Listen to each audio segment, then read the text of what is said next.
that anytime God wants to speak to you, there's a coming out first. There's a coming out first before you come. Countless number of us here, if you are ever going to be a preacher, the only time that we ever even receive a word that we go and preach is after I have preached. I don't know whether you understand me. You can get thousands of messages from what I have preached. It is not making me a bigger person.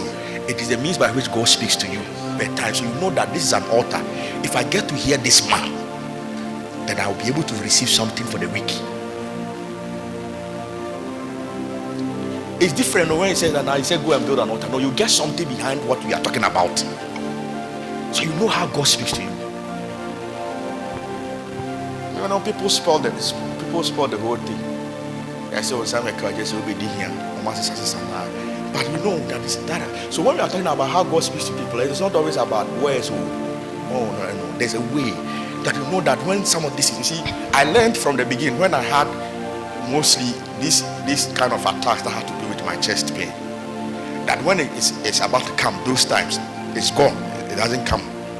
That those times when it's about to come, what happened was that I'll just be there and I'll cough for the first one, cough second one. Meanwhile, I was not coughing before. I cough first or second one within 30 seconds. So I cough all of a sudden like that. I know it was the chest pain that was coming. You know, it looks some way that it is demonic that we are talking about cough. But see, it was also a way God was communicating to me that there's going to be this kind of attack. So that if there was something that we prepare for it. Do you understand me? So consistently you will know that if it is not about the chest, if something is about to happen and there's a way he's able to communicate to you. I was telling Pastor about that. When you have dream and you see this, you see that, you see this, but there's difference. So God is telling you something, he's communicating something to me. So that Papa crying, so dynamic talk me that toilet, so that pano. Satan will not come and tell you so person or to toilet or do burn him. I say he will not do that. He's not a fool. So if you see yourself going that way, it means it's God that is telling you that is the plan they have for you. So you now begin to put yourself in position. So I was like, if you have some of these dreams like this, what you do is that you must find time.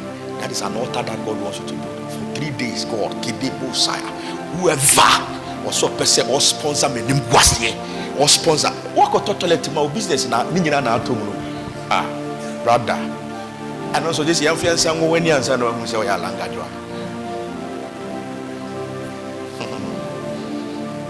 So he speaks, and that's the means by which you build an altar. Until Bia Obakase, Bibikasa Chereme, such a person has not learned accurately on how to build an altar through the communication. Bibi Bang. If you say one door or it is God that is speaking to you. Bibi any baby, let me be Casachem say, if it gets to that point that there is a spiritual intelligence, if I hear I should not be in the car, I will not be in it. Whether it is my soul, it came from the soulish realm, or wherever it came from, once I have heard it, I will not step in it. Let that car move. I used to worry those times when you sit in a car. I've told you here many times that why is it not moving when it's moving? But God taught me a mystery from that time. Yes, check. Thing. You can ask me sometimes when Uber and say, oh yeah, no more me word chase say, on speak a crash, I don't talk. You can ask it. Why the person is slow, I have no idea. Because sometimes when we come and sit in it, we know we are parenting. Because the way we rush in the car should let you know, say, yeah, but you now sit in it, you are taking as any old driver, a brand, and old driver is a brand. And you know, no. So I want to find out what's actually the problem. I check physically and find out that okay, health-wise, you look okay, your eyes is better, everything is better. Why you are not speeding, I can't tell. So let us go like that. I had a neighbor. And me banner my later. All that I can say is I apologize for coming late, or will you beat me? Or if I decide that okay, I late, yeah, ma. So what ma me kasa mi jai. So ma so kasa ube jai. Enti ma wo so wa ma wo to baby.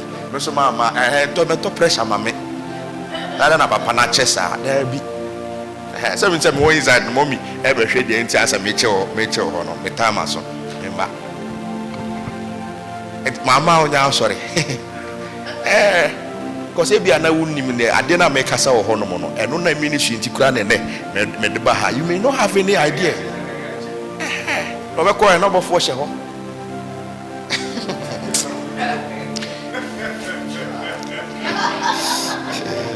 So, how God speaks to men per time becomes the means of an altar. You need to check it.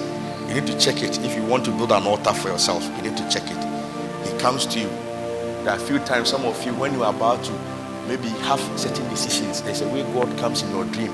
He speaks to you in a particular way. I remember the first time that there was a girl that was getting close. I had a dream.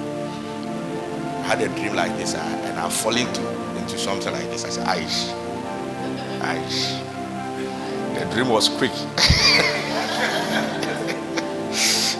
He said, no, my hair said quick. So you find your way and stay in your corner. God has spoken to you. He has spoken to you clearly. And no one says, I'm going to say, I don't know, because I prophesied to somebody like that the guy came to my meeting, and he's also a pastor, he's a prophet, and his behavior, I don't know if you remember him, his behavior some way like, proud. So when he started his prophecy, he started in the circle. He said, I'm seeing this, I'm seeing that. He said, all kind of the shoulder. I just kept quiet. All he was doing all manner of things. I kept quiet. So when he finished everything, I now took over, and I said, I'm going to step 1, 2, 3, see. And I'm going to say, what time? Now they are joining them. I was like, hey, no, said to no. What them? He became my friend later on.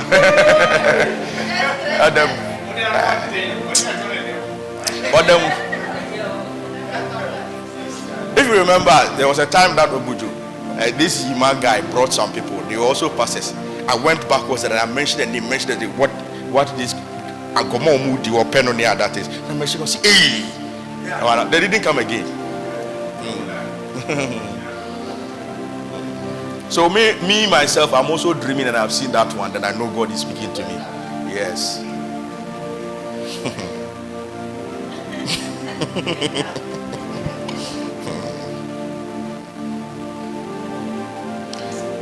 The last point, like I said, I can't finish all, because reality is that when it comes to the altar, there are about 5 elements that are needed before you see it is an altar. There is a priest, there is fire, there is fuel, many other things, but I'll not talk about it. But listen, in the finality of all things regarding how to build the altar, there's a place at which you have to come to, which is a proper services to the altar that helps men in terms of the business of the altar. And one of them is that you must come to a place where you become the sacrifice. That is the height of the service to the business of the altar. Listen, I'm afraid of people who claim they can pray 10 hours. But when you begin to check their wardrobe things, you find corner, you find this, they sleep around. 10 hours, if prayer has not been able to change you, you have not been praying. Because if you are an impatient man, if you spend long hours of prayer, patience must come for you. You understand me? You have to be a patient man. Virtue, it will come. So if you have been praying for hours, it means that you have never sacrificed yourself on that same altar. So you are bound with your own will, your own. Everything has become me. At that point in time, prayer. I used to have this guy, friend, when we were in school. He's also there doing his ministry. I went to this place and I prophesied to this one and I did this one to this one. So after some time, I found a paper there. He said he used to come to Accra. to come and do program. Later on, I found a paper there, not knowing that he comes to do open prayer. He's not the one that is preaching. The pastor's there, he's only doing coming to do open prayer.